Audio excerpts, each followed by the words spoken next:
Hi everybody, in this video we're going to look at some properties of exponents, and there's actually quite a lot of properties of exponents, and they can be used in different ways. So the ones that we're going to focus on in this video are going to be some of the beginning properties, things like the product and the power rule, and again we'll talk about what those are in a second. And they're nice because they do help us a lot with things like multiplying polynomials. So we're going to look at these beginning rules in this video.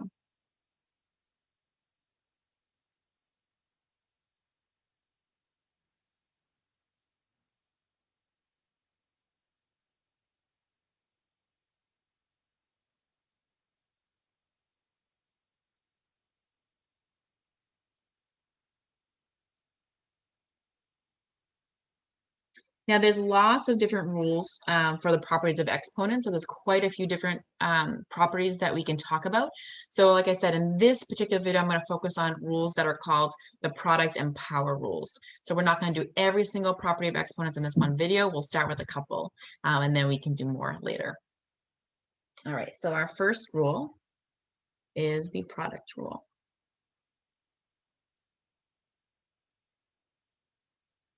Or product property, whatever you want to call it.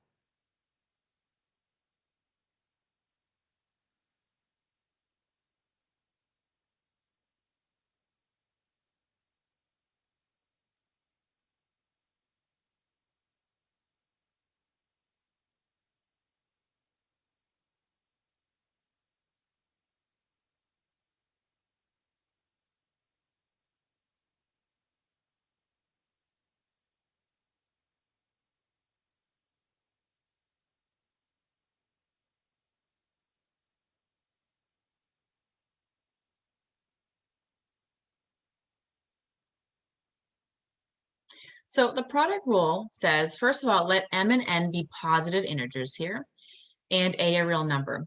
Then when we're multiplying two different exponent expressions together with the same base, the shortcut is to just add the exponent. Now, I will say too that if m and n are actually not positive, even if they're negative or fractions or anything else, this rule actually still holds. But you'll see that we'll tend to focus on the more basic examples to start. So here, notice that we have the same base. Okay. So when multiplying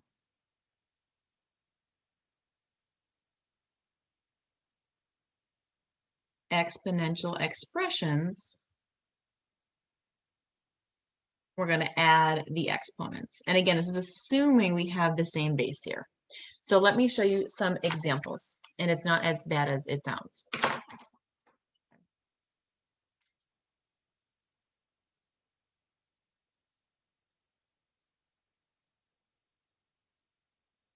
So x squared times x to the third.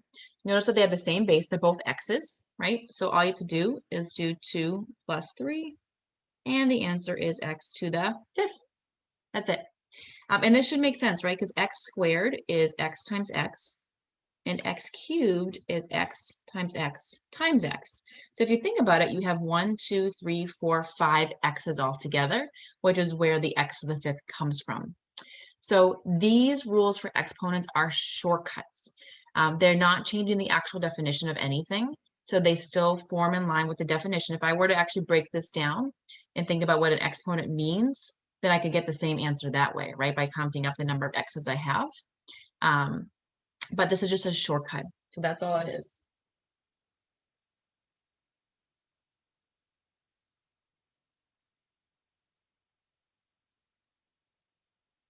So let's say I'm multiplying even 3 things. If they all have the same base, that's key here, same base, that I can just add. Now, if you don't have an exponent, you want to be careful. There is always a 1 there. So it's going to be y to the 1 plus 2 plus 4.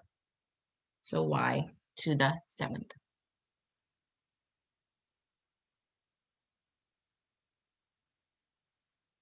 And this even works if our numbers are part of the exponent expression. So let's say I had 2 to the 5th times 2 to the 7th.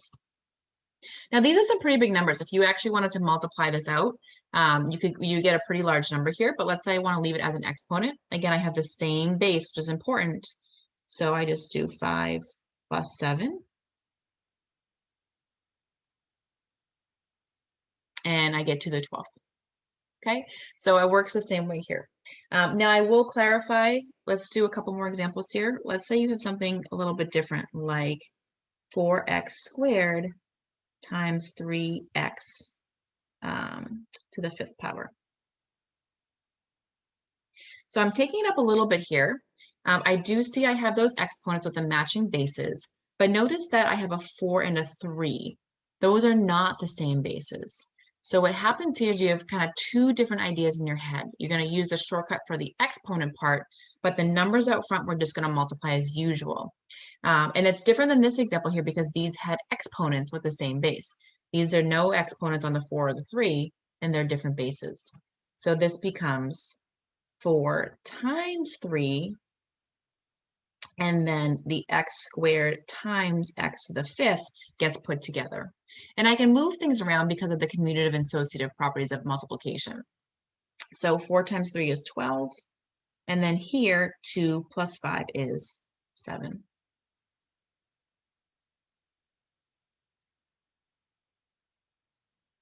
Now, of course, if you can do this right in your head, that's absolutely fine. You don't have to rewrite that middle step, but we can.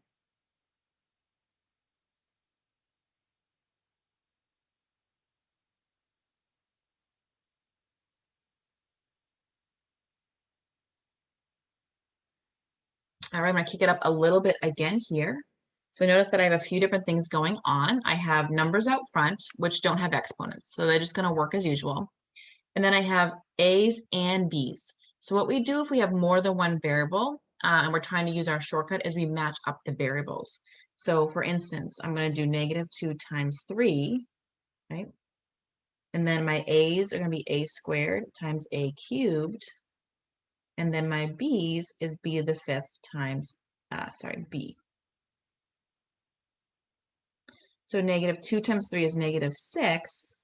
And then for the A's here, I have A to the 2 plus 3, which is 5. And don't forget on that B here, there is a 1 there. So this is going to be B to the 5 plus 1, which is B to the 6. So we can extend this rule to really any combination from, so again, this is all multiplication problems. That's the key here. Everything is multiplication. So I can rearrange and just group the same kind of exponents together to use that shortcut.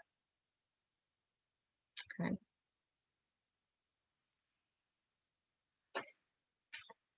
All right, let's do maybe one more of those before we move on.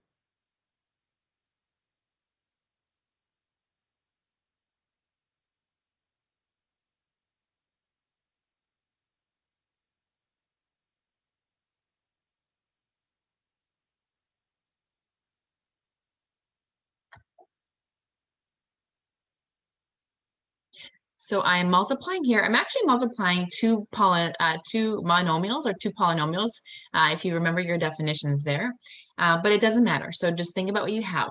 And let's do this a little bit more mentally. So I see my numbers out front. They don't have exponents, so they're not under the shortcut. They're just regular numbers.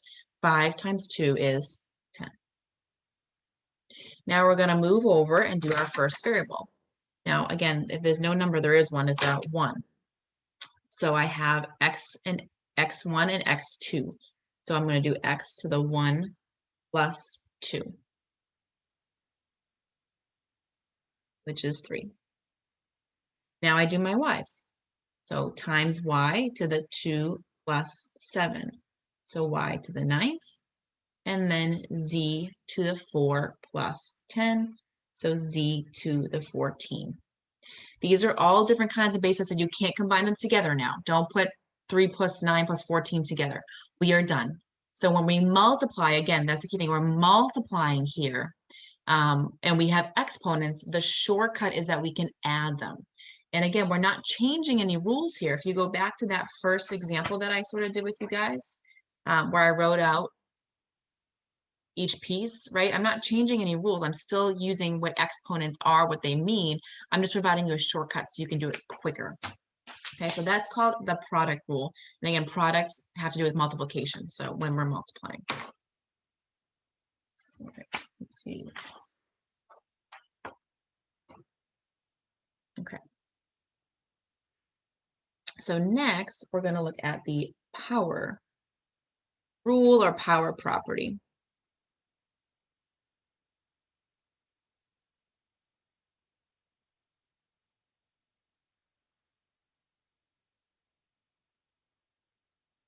Again,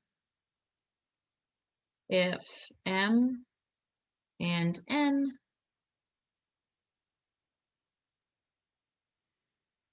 are positive integers and a is a real number,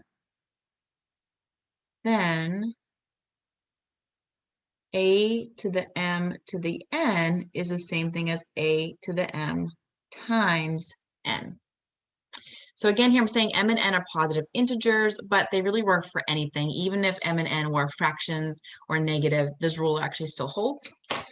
So let's see what this one says here. So notice this one is different. You only have one base, but two exponents this time. Now, notice how that is different than the last rule. So let me bring the last rule up. So the last rule, look at, you had two bases, right? A and A, they were written twice. They were the same. Here, you have only one base and the exponent is sort of doubled on itself.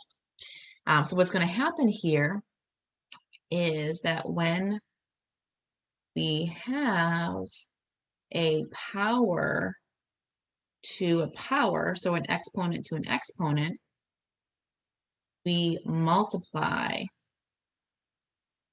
the powers together. And that is, again, a shortcut.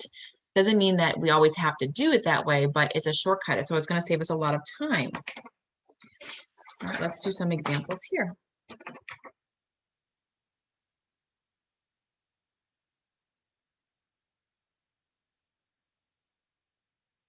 So notice I have one base, it's just x, and then I have it squared and to the third power. So basically what you're going to do is you're going to take those two exponents and you're going to multiply them together.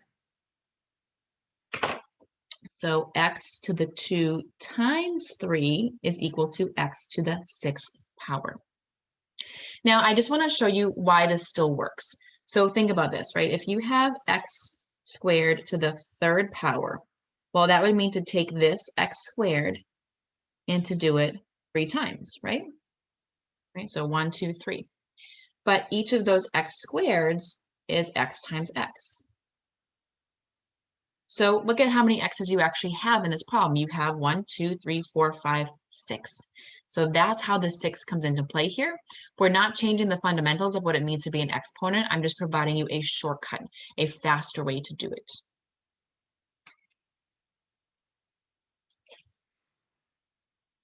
Okay, let's do another example.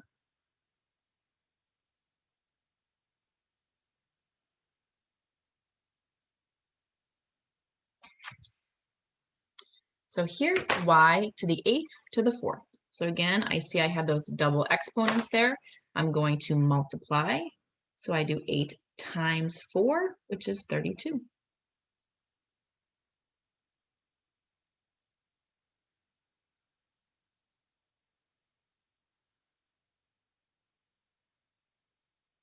I'm going to make a note to be careful and to not mix up these rules,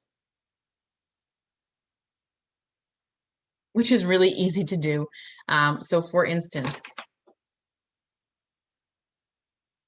right, let's say I have x squared times x cubed versus x squared cubed. Now I've done both of these problems already, so you should know the answer. But think about the rules here. So we're multiplying these together and I have two bases.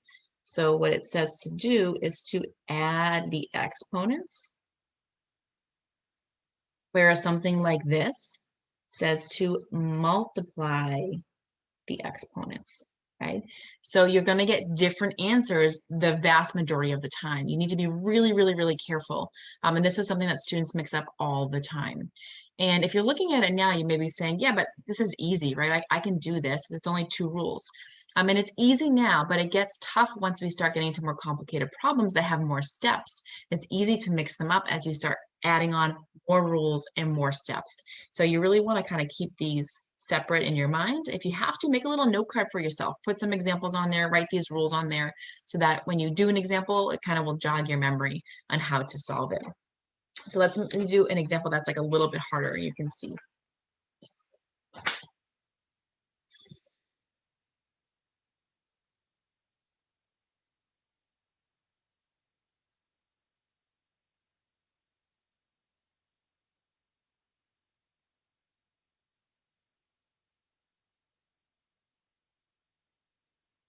All right, so here is a little bit more complicated. I have a to the third to the fourth power times a to the second to the seventh power. So first of all, I do see I have these kind of double exponents here, right? So when I see something like that, I am going to go ahead and multiply those. So this becomes 3 times 4, which is 12. So I have a to the 12th. And this is 2 times 7, which is 14. And that multiplication symbol comes in between. Now my double powers are all gone, and here I have a to the 12th times a to the 14th. So this is now that product rule. So this is the power rule. This is now the product rule. So we're going to do a to the 12 plus 14, which is a to the, 26th power.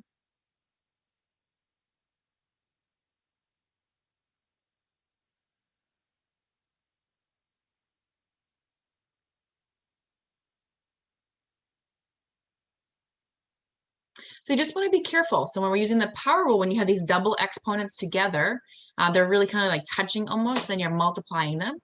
Here, each exponent is pretty far apart. It has its own base. So we're going to go back to adding the exponents. Okay, so this is what I'm saying. It gets a little bit tricky once we get a little bit more complicated.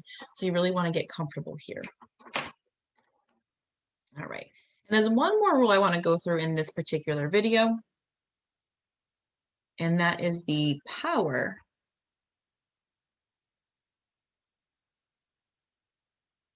of a product rule or property.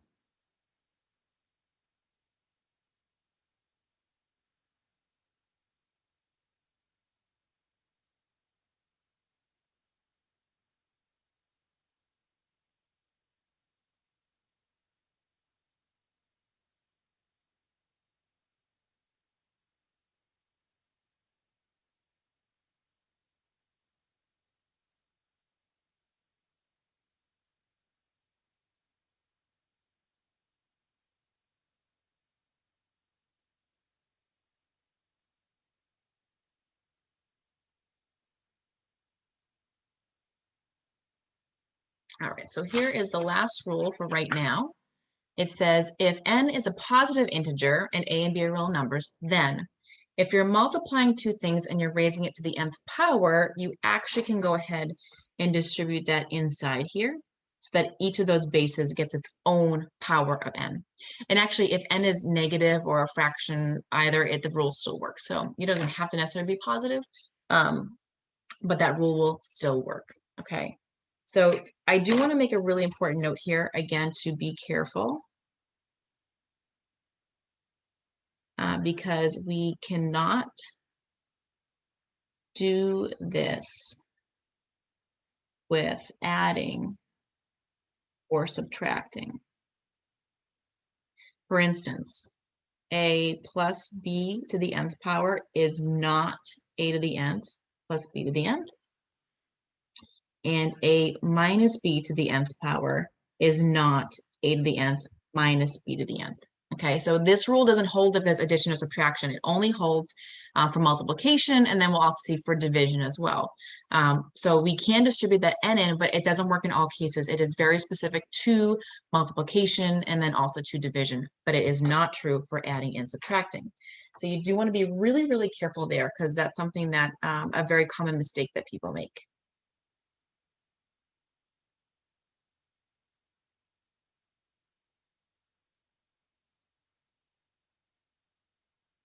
So let's say I have something like simplify 5t squared.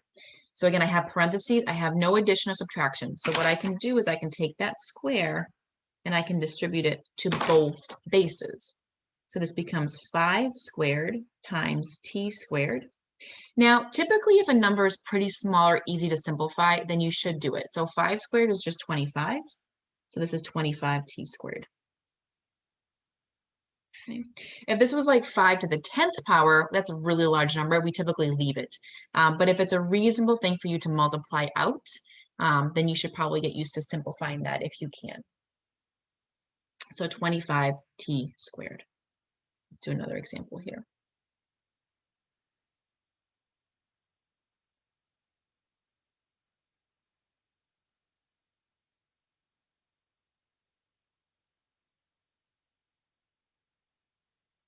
I'm going to stick with squares for a second. So same thing here. Notice I have 1, 2, 3 parts inside my parentheses. I don't have any addition subtraction. So we are going to go ahead and distribute. I am going to warn you to be really careful. If you have a negative inside the parentheses, when you distribute, that base is -4, not 4. So it's going to be -4 squared like that times a. Now here, I don't have anything, so I can just distribute that 2. But in the last case here, I have b to the 3rd squared. Okay, so I'm going to be really careful there because I don't just have a b, I have b cubed. So it's b cubed squared. And now I'm going to start simplifying. So here, -4 times -4 is positive 16. So 16. A squared is just a squared. But now I have to start using some of my rules, right? So when I have this double exponent here, I can go ahead and multiply. So this becomes b to the 6th power. Okay, so again, you can see it starts getting a little bit more complicated as we start combining things like negatives here we're watching out for, and now we're also multiplying. So we have to be really careful. All right, I'm going to do, I think, just 2 more here. Let's do a couple more. Again, we're going to simplify.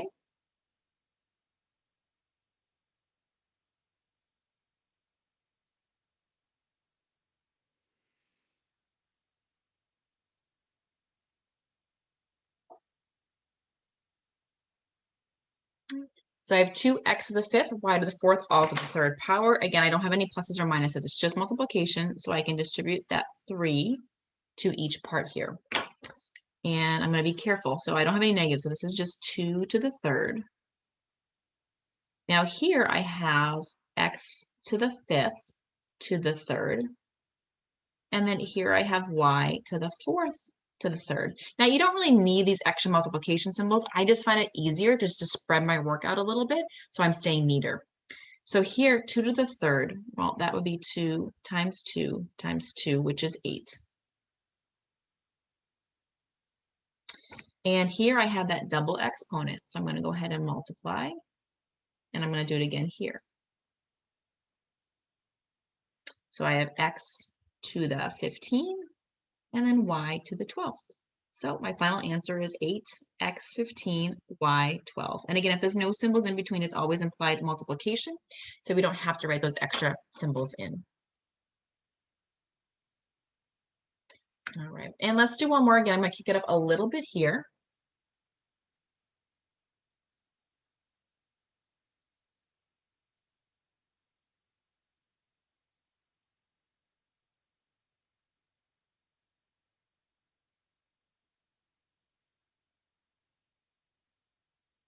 So here I have 2 sets of parentheses. There is no symbol in between. So if there's no symbol in between, it does imply multiplication in between. Okay. So what I'm going to do is I'm going to kind of think about PEMDAS a little bit, and I'm going to do each set of exponents first separately, right? So I kind of need to clean up each set of parentheses first. Now I know there's something to do on the inside, but I can definitely distribute those exponents throughout. So I'm going to do that. So I'm going to do this one first. And then over here, I'll do the 5. Now, we're careful, there's 3 bases in here, right? So make sure those exponents go to every single part. So for the first part, I end up with 3 to the 4th times y to the 4th times z squared to the 4th. And then for the other one, we're just going to put a big multiplication symbol in between just to kind of separate my 2 parts. 2 to the 5th times y cubed to the 5th times z to the 5th to the 5th. Now I'm going to keep cleaning up. So I'm going to do these double exponents first. And remember, we're going to multiply there, right? So let's see, I have 3 to the 4th, and this becomes y to the 4 times 4 is 16. And 2 times 4 is going to be 8.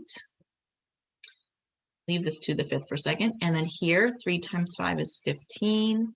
And then this was a 5. 5 times 5 is 25. All right, I'm going to keep simplifying a little bit. Now, 3 to the 4th, that's one that you probably should know, but it's 3 times 3 times 3 times 3. And if you multiply it out, you get 81.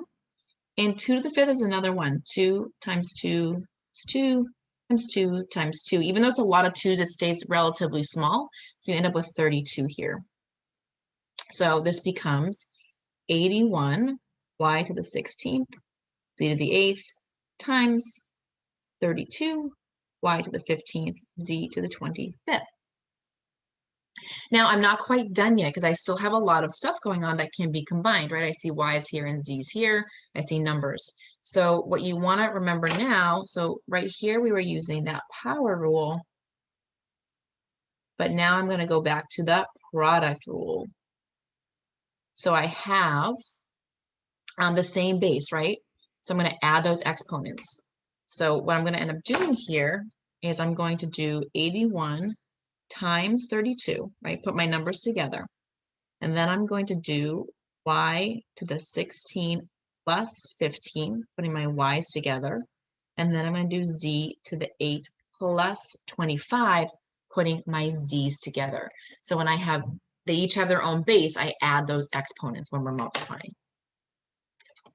All right, so let's see. This one I'm definitely going to use a calculator for. So go ahead and use your calculator here. You should get 2,592. Now 16 plus 15 is going to give you 31. And then 8 plus 25 is going to give you 33. All right, these exponent problems, as they get more complicated, can take a lot of time.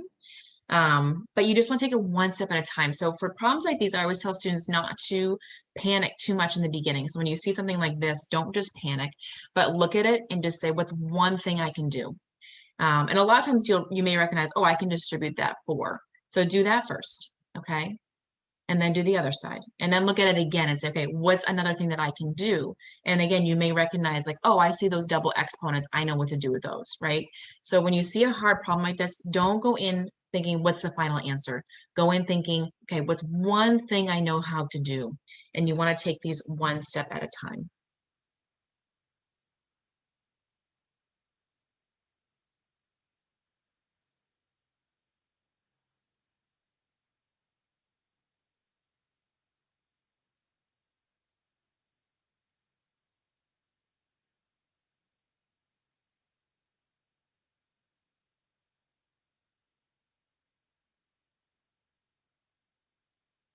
Okay? So you just do it one thing at a time over and over again, and then eventually you're going to get to that final answer. Okay, so don't get too overwhelmed with these. Take your time.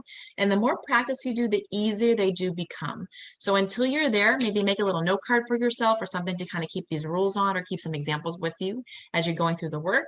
But like I said, the more you practice, the easier they are going to get.